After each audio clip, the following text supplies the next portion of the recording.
যুগে যুগে মজলুমের কান্নাই জালিমের পতনের চূড়ান্ত বার্তা হয়ে আসে। মজলুমের দুঃখ যন্ত্রণার উপরে দাঁড়ানো জালিম শাসকেরা একদিন সেই পায়ের নিচেই পিষ্ট হয়। বেইনসাফের অন্ধকার যতই গভীর হোক, মজলুমের চোখের অশ্রু একদিন আলোর স্রোত হয়ে জালিমের সিংহাসন ভাসিয়ে দিবেই। ইতিহাসের এই চিরন্তন সত্য ভুলে যারা নিজেদেরকে ঈশ্বর ভেবে বসে, তাদের শেষ পরিণতি এমনই করুণ হয়। বলছিলাম লক্ষ লক্ষ মানুষকে হত্যাকারী বাশার আল আসাদের কথা। ভাগ্যের কি নির্মম পরিহাস। 2 দিন আগেও যিনি ছিলেন সিরিয়ার প্রেসিডেন্ট, আজ সে রাশিয়ার শরণার্থী হিসেবে আশ্রয় নিয়েছে। দীর্ঘ 14 বছরের গৃহযুদ্ধের ধাক্কা সামলে বিদ্রোহীরা আবারও ঘুরে দাঁড়িয়েছে।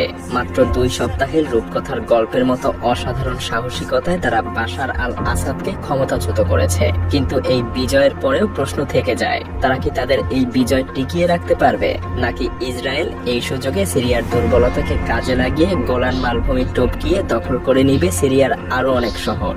ইতিমধ্যেই সিরিয়ার বিমান বাহিনী এবং নৌবাহিনীর যত অস্ত্র ছিল সবগুলো ধ্বংস করে ফেলেছে ইসরায়েল। আকাশ প্রতিরক্ষা ব্যবস্থা একদম ধূলিসাৎ করে ফেলেছে, যাতে বিদ্রোহীরা এগুলো দিয়ে শক্তিশালী না হয়ে উঠতে পারে। কি অপেক্ষা করছে সিরিয়ার নিপীড়িত মুসলিমদের ভাগ্যে? কেমন হবে সিরিয়ার ভবিষ্যৎ? জানতে হলে দেখতে থাকুন মায়াজাল জিওপলিটিক্সের আজকের বিশ্লেষণ। সিরিয়া এবং সিরিয়ার সাধারণ মানুষদের সাথে কি হতে চলেছে তা জানার আগে চলুন একবার পেছনে ফেরা যাক। দেখা যাক ইতিমধ্যেই সিরিয়ার সাধারণ মানুষ কি ভয়াবহ নির্মমতার সাক্ষী হয়েছে। এক কথায় সিরিয়ার ইতিহাসে আল আসাদ পরিবারের শাসন এক ভয়াবহ অধ্যায়। 1971 সালে বাশার আল আসাদের বাবা হাফেজ আল আসাদ ক্ষমতায় আসার পর থেকেই এদেশের জনগণের জীবনে নেমে আসে দুঃস্বপ্নের এক কালো অধ্যায়। তার শাসনকাল ছিল দমন, হত্যা, গুম, খুন এবং ভয় দেখানোর এক যুগ।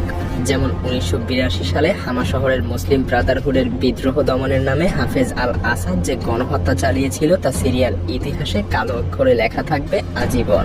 ট্যাঙ্ক, বিমান এবং গোলাবারুদের ব্যবহার করে পুরো শহরটাকে ধ্বংসস্তূপে পরিণত করে দেয় বাশার আল আসাদের বাবা। প্রায় 20,000 থেকে 40,000 মানুষ হত্যা করা হয়েছিল সেই দিনে। সেই সময়টাতে যারা প্রতিবাদ করত তারা মুখাবারাত নামের গোপন পুলিশ বাহিনীর হাতে বন্দী হয়ে নিখোঁজ হয়ে যেত। কারাগারগুলোতে তাদের উপরে চালানো হতো নির্মম নির্যাতন। হাফেজ আল আসাদের মৃত্যুর পর তার পুত্র বাশার আল আসাদ ক্ষমতায় আসেন। অনেকেই আশা করেছিলেন হয়তো বাশার তার পিতার চাইতে ভিন্ন হবেন, কিন্তু তিনি ছিলেন আরো নির্মম, আরো অমানবিক।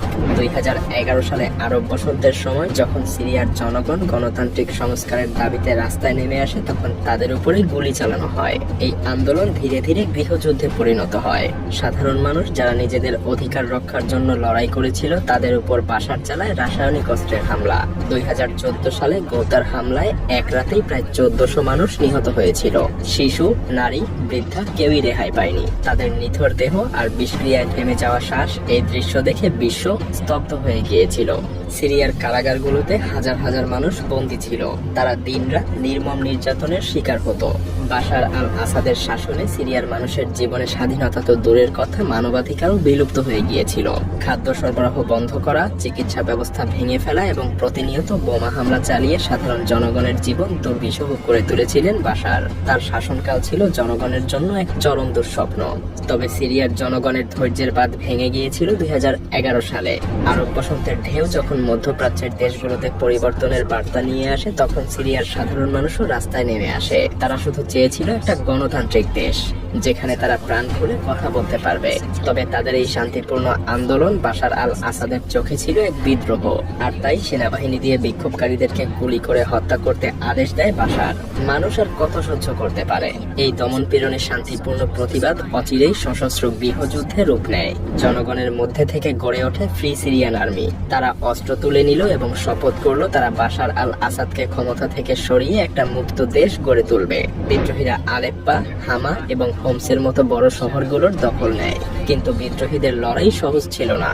বাশার আল আসাদের পাশে ছিল রাশিয়া এবং ইরানের মতো শক্তিশালী মিত্র। তারা বিদ্রোহীদের উপরে বিমান হামলা চালায়। ইরান সরাসরি সামরিক সহায়তা দিয়ে বাশার সরকারের শক্তি আরো বাড়িয়ে দেয়। আর তাই ধীরে ধীরে বিদ্রোহীরা তাদের দখল করা শহরগুলো আবার হারাতে শুরু করে। সেই সাথে বাশার সরকারের সেনাবাহিনী বিদ্রোহী এলাকাগুলোতে খাদ্য এবং ওষুধ সরবরাহ বন্ধ করে দেয়। বিদ্রোহী এলাকাগুলো যেন বর্তমানের গাজার মতো অবস্থায় পরিণত হয়। এই সময়ে বিদ্রোহীদের মনে হতো তাদের লড়াই যেন ব্যর্থ হতে চলেছে। এভাবেই চলে যায় আরো বেশ কিছু বছর। বিশ্ব ভেবেছিল সিরিয়ার জনগণের এই লড়াই হয়তো এখানেই শেষ হয়ে যাবে, কিন্তু 2024-এর শেষে ঘটে এক অবিশ্বাস্য ঘটনা। দীর্ঘ 14 বছর ধরে চলা গৃহযুদ্ধে বিধ্বস্ত এক দেশ, যেখানে বিদ্রোহ প্রায় স্তিমিত হয়ে গিয়েছিল, সবাই ভেবেছিল বিদ্রোহীদের লড়াই হয়তো এখানেই শেষ। কিন্তু না, তারা যেন তাদের নিজেদের হারানো শক্তি এবং সাহস খুঁজে পায়। মাত্র 2 সপ্তাহের মধ্যে তারা সিরিয়ার প্রধান শহরগুলোকে দখল করে ফেলে। আলেপ্পা, হামা এবং হোমস দখল করার পর বিদ্রোহীরা দামেস্কেও প্রবেশ করে। বাশার আল আসাদ, যিনি এতদিন ধরে নিজেকে অপরাজেয় ভাবতেন, সে পালিয়ে রাশিয়ায় আশ্রয় নিতে বাধ্য হয়। সত্যি বলতে মাত্র 2 সপ্তাহের মধ্যে বিদ্রোহীরা যা করলো তা যেন রূপকথার গল্পের মতো। এই পুনরুত্থান ছিল এক বিস্ময়কর অধ্যায়। সাধারণ মানুষ যারা এতদিন অত্যাচারের শিকার হয়েছিল, তারাই প্রমাণ করেছে যে অত্যাচারের পতন একদিন হবেই। তবে এই লড়াই এখনো শেষ হয়নি। তাদের সামনে অপেক্ষা করছে আরো বড় চ্যালেঞ্জ। কারণ বাশার আল আসাদের পতন যেমন সিরিয়ার জনগণের জন্য মুক্তির নতুন অধ্যায়, তেমনি এটা ইসরায়েলের জন্য সিরিয়ার দখল করে নেয়ার এক সুবর্ণ সুযোগ। বাশারের পতনের সঙ্গে সঙ্গেই ইসরায়েল গোলান মালভূমি ছাড়িয়ে সিরিয়ার আরো ভেতরের দিকে অগ্রসর হচ্ছে। বাশার আল আসাদের পতনের পরপরই ইসরায়েল সিরিয়ার অভ্যন্তরে বিমান হামলা করতে শুরু করেছে। তারা সিরিয়ার সামরিক ঘাঁটিতে এবং রাসায়নিক অস্ত্রের মজুদে, গবেষণাগারে এবং সরকারি নথিপত্র থাকা জায়গাগুলোতে বোমা হামলা চালাচ্ছে, যাতে করে এসব কিছু বিদ্রোহীদের হাতে না পড়ে, যার ফলে সিরিয়া দুর্বল অবস্থাতেই থাকবে। এটাই তাদের কুচক্রান্ত।